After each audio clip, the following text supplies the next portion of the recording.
السلام عليكم ورحمة الله. الحمد لله رب العالمين والصلاة والسلام على أشرف المرسلين وعلى آله وصحبه وسلم.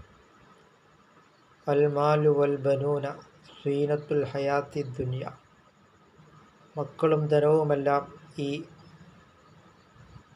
ദുനിയവിയായ ജീവിതത്തിലെ അലങ്കാരമാണ് എന്നാണ് വിശുദ്ധമായ ഖുർആൻ പറഞ്ഞിട്ടുള്ളത്. ഒരു സഹാബി വന്നിട്ട് റസൂൽ കരീം സല്ലല്ലാഹു അലൈഹി വസല്ലമ തങ്ങളോട് ചോദിക്കുകയുണ്ടായി,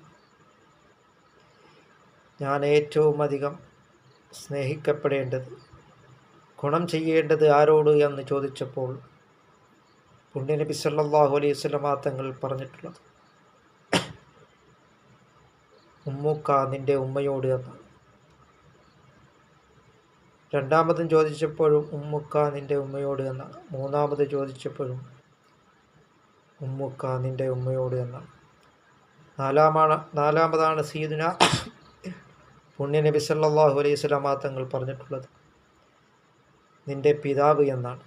അത് നാം മനസ്സിലാക്കിക്കൊണ്ട് നാം മാതാപിതാക്കളോട് നാം നല്ല രീതിയിൽ പെരുമാറുകയും അവരെ നല്ല രീതിയിൽ പരിചരിക്കുകയും ചെയ്യുക. അതുകൊണ്ടാണ് സയ്യിദുനാ റസൂൽ കരീം സല്ലല്ലാഹു അലൈഹി വസല്ലമ തങ്ങൾ ഒരിക്കൽ അവിടെ നിന്നിരിക്കുമ്പോൾ മിമ്പറിൽ കയറി നിന്നുകൊണ്ട് സയ്യിദുനാ മുഖറബുൽ അംലാക്ക് മലക്ക് ജിബ്രീൽ അലൈഹിസ്സലാം അവിടുന്ന് 3 കാര്യങ്ങൾക്ക് വേണ്ടി ദുആ ചെയ്തു. അതിലൊന്ന് പുണ്യനബി സല്ലല്ലാഹു അലൈഹി വസല്ലമ തങ്ങളുടെ പേര് കേട്ടിട്ട് സലാത്ത് ചെല്ലാത്തവർ അള്ളാഹുവിൻ്റെ ശാപം ഉണ്ടാകട്ടെ എന്ന് മുഖറബുൽ അംലാക്ക് മലക്ക് ജിബ്രീൽ അലൈഹിസ്സലാം ദുആ ചെയ്തപ്പോൾ അവിടെ റസൂൽ കരീം സല്ലല്ലാഹു അലൈഹി വസല്ലമ തങ്ങൾ അവിടുന്ന് ആമീൻ പറഞ്ഞു.